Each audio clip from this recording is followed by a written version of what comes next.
ಸೌಜನ್ಯ ನ್ಯಾಯಪರ ಹೋರಾಟದ ನಮ್ಮೆಲ್ಲರ ಅಚ್ಚುಮೆಚ್ಚಿನ ನಾಯಕರಾದಂಥ ಶ್ರೀಯುತ ಮಹೇಶ್ ಶೆಟ್ಟಿ ತಿಮರೋಡಿ ಅವರನ್ನ ಗಡಿಪಾರು ಮಾಡಬೇಕು ಅಂತ ಹೇಳಿ ಏನು ದಕ್ಷಿಣ ಕನ್ನಡ ಜಿಲ್ಲೆಯ ಎಸಿ ಅವರು ಮತ್ತು ಡಿವೈಎಸ್ಪಿ ಬಂಟ್ವಾಳ ಅವರು ಕೊಟ್ಟಂತಹ ವರದಿ ಮೇರೆಗೆ ಅವ್ರನ್ನ ಗಡಿಪಾರು ಮಾಡಬೇಕು ಅಂತ ಹೇಳಿ ಏನು ಒಂದು ಪುತ್ತೂರಿನ ಮಾನ್ಯ ಎಸಿ ಅವರು ಆದೇಶ ಮಾಡಿದ್ರು. ಆ ಆದೇಶವನ್ನು ಇವತ್ತು ಕರ್ನಾಟಕದ ಮಾನ್ಯ ಉಚ್ಚ ನ್ಯಾಯಾಲಯ ಅದನ್ನು ಸೆಟ್ ಅಸೈಡ್ ಮಾಡಿದೆ, ಅಂದರೆ ಅದನ್ನು ರದ್ದುಪಡಿಸಿದೆ. ಹೀಗಾಗಿ ಮಹೇಶ್ ಶೆಟ್ಟಿ ತಿಮರೋಡಿ ಅವರನ್ನು ಗಡಿಪಾರು ಮಾಡಬಾರದು ಅಂತ ಹೇಳಿ ಸ್ಪಷ್ಟವಾಗಿ ಮಾನ್ಯ ಹೈಕೋರ್ಟ್ ಹೇಳಿದೆ. ವಾದವನ್ನು ಮಂಡಿಸಿದಂತಹ ಎಲ್ಲ ಹಿರಿಯ ನ್ಯಾಯವಾದಿಗಳು ಶ್ರೀಯುತ ಎಂ.ಆರ್. ಬಾಲಕೃಷ್ಣರವರು ಎಲ್ರಿಗೂ ಕೂಡ ನಾನು ಧನ್ಯವಾದಗಳನ್ನು ಹೇಳ್ತೇನೆ. ಆನಂತರ ನಮ್ಮ ಮೋಹಿತ್ ಅವ್ರಿಗೂ ನಿರಂತರವಾಗಿ ನಮ್ಮ ಸೌಜನ್ಯ ಹೋರಾಟದಲ್ಲಿ ನಮಗೆ ಯಾವತ್ತಿಗೂ ಕೂಡ ಕಾನೂನಿನ ಸಲಹೆ ಸೂಚನೆಗಳನ್ನು ಕೊಡ್ತಾ ಬಂದಂತಹ ಮೋಹಿತ್ ಅವರಿಗೆ ಮತ್ತು ಎಲ್ಲ ನ್ಯಾಯವಾದಿ ಸ್ನೇಹಿತರಿಗೆ ನಾನು ಧನ್ಯವಾದಗಳನ್ನು ಹೇಳ್ತೇನೆ.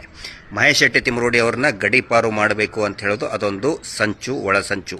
ಹೋರಾಟವನ್ನು ಹತ್ತಿಕ್ಕಬೇಕು ಮತ್ತು ಆ ರೀತಿ ಏನು ಮಹೇಶ್ ಶೆಟ್ಟಿ ತಿಮರೋಡಿ ಅವರು ಕಳೆದ 13 ವರ್ಷದಿಂದ ನಿರಂತರವಾಗಿ ಈ ಅತ್ಯಾಚಾರಕ್ಕೊಳಗಾಗಿ ಹತ್ಯೆ ಆದಂಥ ಹೆಣ್ಣು ಮಕ್ಕಳಿಗೆ ನ್ಯಾಯ ಕೊಡಿಸಬೇಕು ಅಂತ ಧ್ವನಿ ಎತ್ತಿದ್ದಾರೆ.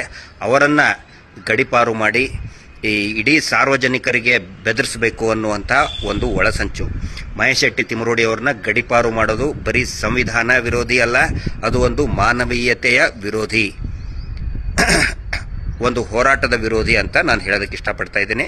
ಈ ಕುರಿತಾದಂಥ ಮುಂದಿನ ಸಂಪೂರ್ಣ ಆದೇಶದ ಸಂಪೂರ್ಣ ವಿಶ್ಲೇಷಣೆಯನ್ನು ನಮ್ಮ ಸ್ನೇಹಿತರಾದಂತಹ ಮತ್ತು ಖ್ಯಾತ ನ್ಯಾಯವಾದಿಗಳಂತ ಶ್ರೀಯುತ ಮೋಹಿತ್ ಅವರು ಇರ್ಬೋದು, ಮತ್ತು ಎಂ.ಆರ್. ಬಾಲಕೃಷ್ಣ ಸರ್ ಅವರು ಕೂಡ ಅದನ್ನು ವಿಶ್ಲೇಷಣೆಯನ್ನು ಮಾಡಲಿದ್ದಾರೆ.